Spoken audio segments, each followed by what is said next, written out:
Tungsten திட்டத்தை முழுமையாக ரத்து செய்ய கோரி அரிட்டாபட்டி உள்ளிட்ட 30க்கும் மேற்பட்ட கிராம மக்கள், விவசாயிகள் 15 கிலோமீட்டர் நடைபயண போராட்டம் நடத்தினர். மதுரை மேலூர் அருகே அரிட்டாபட்டி, நாயக்கர்பட்டி, வல்லாளப்பட்டி உள்ளிட்ட சுற்றுவட்டார கிராமங்கள் அடங்கிய சுமார் 5 ஏக்கரில் டங்ஸ்டன் கனிம சுரங்கம் அமைக்க மத்திய அரசு இந்துஸ்தான் சிங்க் நிறுவனத்துக்கு ஒப்புதல் அளித்தது. இதற்கு அப்பகுதி மக்கள், விவசாயிகள் மத்தியில் கடும் எதிர்ப்பு கிளம்பியது. இத்திட்டத்தை முழுமையாக ரத்து செய்ய வலியுறுத்தி கிராம மக்கள், விவசாயிகள் மட்டுமின்றி அரசியல் கட்சியினரும் தொடர்ந்து போராட்டங்களில் ஈடுபட்டு வருகின்றனர். இந்த நிலையில் மேலூர் பகுதி ஒருபோக பாசன விவசாயிகள் மற்றும் மேலூர் தொகுதி மக்கள் ஒன்றிணைந்து மதுரை, திருச்சி நெடுஞ்சாலையில் உள்ள சிக்கம்பட்டி டோல்கேட் பகுதியிலிருந்து சுமார் 15 கிலோமீட்டர் நடைபயணமாக சென்று தல்லாகுளம் மத்திய தபால் நிலையத்தை முற்றுகையிட்டு போராட்டம் நடத்த அழைப்பு விடுத்தனர். இதன்படி செவ்வாய்க்கிழமை காலை சுமார் 10 மணி அளவில் சிட்டம்பட்டி சுங்கச்சாவடி பகுதியில் பல்லாயிரக்கணக்கானோர் திரண்டனர். அங்கிருந்து நடைபயணம் செல்ல முயன்ற போராட்டக்காரர்களிடம் மதுரை காவல்துறை எஸ்பி அரவிந்த் உள்ளிட்ட போலீஸ் அதிகாரிகள் பேச்சுவார்த்தை நடத்தினர். அவர்களை வாகனங்களில் சென்று மத்திய தபால் நிலையத்தில் போராட்டம் நடத்துமாறு வலியுறுத்தினர்.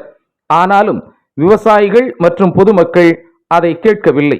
நடைபயணமாகவே சென்று மத்திய தபால் நிலையத்தை முற்றுகையிட்டு தங்களது எதிர்ப்பை பதிவு செய்வோம் என்று உறுதியாக கூறிவிட்டனர். இதனால் போலீசாருக்கும் பொதுமக்களுக்கும் இடையே வாக்குவாதம் முற்றி தள்ளுமுள்ளு ஏற்பட்டது. இந்த நிலையில் காவல்துறையின் கட்டுப்பாட்டை மீறி விவசாயிகள் மற்றும் பொதுமக்கள் அங்கிருந்து தங்களது நடைபயணத்தை தொடங்கினர். வழிநெடுகிலும் ஆங்காங்கே திரண்டிருந்த விவசாயிகள், பொதுமக்களும் நடைபயணத்தில் இணைந்து கொண்டனர். வேளாண்மை கல்லூரி, ஒத்தக்கடை, உத்தங்குடி, மீனாட்சி மிஷன் மருத்துவமனை, மாட்டுத்தாவணி வழியாக தல்லாகுளம் மத்திய தபால் நிலையம் நோக்கி சென்றனர். அவர்கள் டங்ஸ்டன் திட்டத்துக்கு எதிராக கோஷங்களை எழுப்பியவாறு சென்றனர். ஆபத்தான நிலையில் தொங்கிக் கொண்டிருக்கும் மின்கம்பிகளை விஷாரம் மின் இணைப்பு அலுவலகம் சரி செய்து தர வேண்டும் என்ற கோரிக்கை எழுந்துள்ளது. ராணிப்பேட்டை மாவட்டம் மாங்குப்பம் கிராமத்தில் பொன்னியம்மன் கோவில் அருகில் குடியிருப்பு பகுதிக்கு செல்லும் மின் இணைப்பு கம்பங்கள் உள்ளன. இந்த கம்பங்களில் உள்ள மின் கம்பிகள் கை தொடும் அளவிற்கு தொங்கி ஆபத்தான நிலையில் உள்ளன. இதனால் அங்கு செல்லும் பொதுமக்கள், ஆடு மாடுகள் மின் கம்பியை உரசி உயிர் சேதம் ஏற்படும் அவல நிலை உள்ளது. இதனை சரி செய்து தரக்கோரி அங்குள்ள பொதுமக்கள் விஷாரம் மின் இணைப்பு அதிகாரிகளுக்கு தகவல் தெரிவித்தும் இதுவரையில் எவ்விதமான நடவடிக்கையும் எடுக்கவில்லை என்று குற்றம் சாட்டுகின்றனர். போர்க்கால அடிப்படையில் நடவடிக்கை எடுத்து மின் இணைப்பு கம்பிகளை சரி செய்து தர வேண்டும் என கிராம பொதுமக்கள் கோரிக்கை விடுத்து வருகின்றனர். மேலகரத்தில் நடந்த இலவச மருத்துவ முகாமில் ஏராளமானோர் கலந்து கொண்டு பயன்பெற்றனர். தென்காசி அருகே மேலகரத்தில் துருவ் திருதி மருத்துவமனை மற்றும் இன்ஸ்டா ஹியரிங் சொல்யூஷன் இணைந்து இலவச சிறப்பு மருத்துவ முகாமை நடத்தின.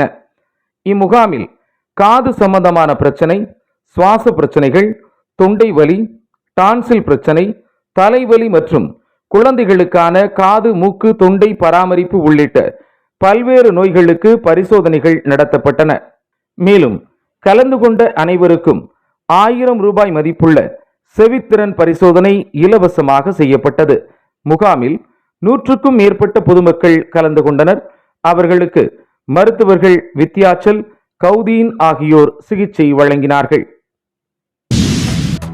விஷம் கலந்த நீரை குடித்த 5 ஆடுகள் துடிதுடித்து உயிரிழந்த சோகம் தேனியில் அரங்கேறியுள்ளது. தேனி மாவட்டம் தேனி ஊராட்சி ஒன்றியம் ஊஞ்சாம்பட்டி ஊராட்சிக்கு உட்பட்ட சுக்குவாடன்பட்டி இந்திரா காலனி பகுதியைச் சேர்ந்தவர் சின்னத்தம்பி என்பவரது மகன் சேகர். அப்பகுதியில் மனைவி மற்றும் குழந்தைகளுடன் குடியிருந்து இவரது வீட்டின் அருகே கொட்டகை அமைத்து 18 ஆடுகளை பாதுகாத்து பராமரித்து வளர்த்து பிழைப்பு நடத்தி வருகின்றார். தினமும் இந்த ஆடுகளை இவரது பகுதிக்கு அருகிலுள்ள பின்புறமுள்ள கண்மாய் சுற்று வட்டார பகுதிகளில் மேய்ச்சலுக்கு அழைத்து சென்று வருவதை வழக்கமாக கொண்டிருந்துள்ளார். இந்நிலையில் வழக்கம் போல் மேய்ச்சலுக்கு சென்ற ஆடுகள் கண்மாய் பகுதியில் உள்ள ஈஸ்வரன் என்பவரது தரிசு நிலத்தில் மேய்ந்து கொண்டிருந்த போது அங்கு வைக்கப்பட்டிருந்த தண்ணீரை குடித்தவுடன் வாயில் நுரை தள்ளி வயிற்றுப் பகுதி வீங்கி துடிதுடித்து உயிரிழந்துள்ளன. இதை கண்ட ஆட்டின் உரிமையாளர் ஆடுகளை பார்த்துவிட்டு அவை குடித்த தண்ணீரை சென்று பார்த்தபோது தண்ணீரில் விஷம் கலந்திருப்பதை அறிந்து அதிர்ச்சி அடைந்துள்ளார். இது குறித்து நிலத்தின் உரிமையாளரிடம் கேட்டதற்கு, என் நிலத்திற்கு கால்நடைகள் வந்தால் நான் இதுபோன்றுதான் செய்வேன் என்று மிரட்டலாக பதில் கூறியுள்ளார் என்று ஆடுகளின் உரிமையாளர் சேகர் தகவல் தெரிவிக்கின்றார். இது குறித்து மாவட்ட நிர்வாகம் முறையாக விசாரித்து உரிய நடவடிக்கை எடுக்க வேண்டும் என சேகர் கோரிக்கை விடுத்துள்ளார்.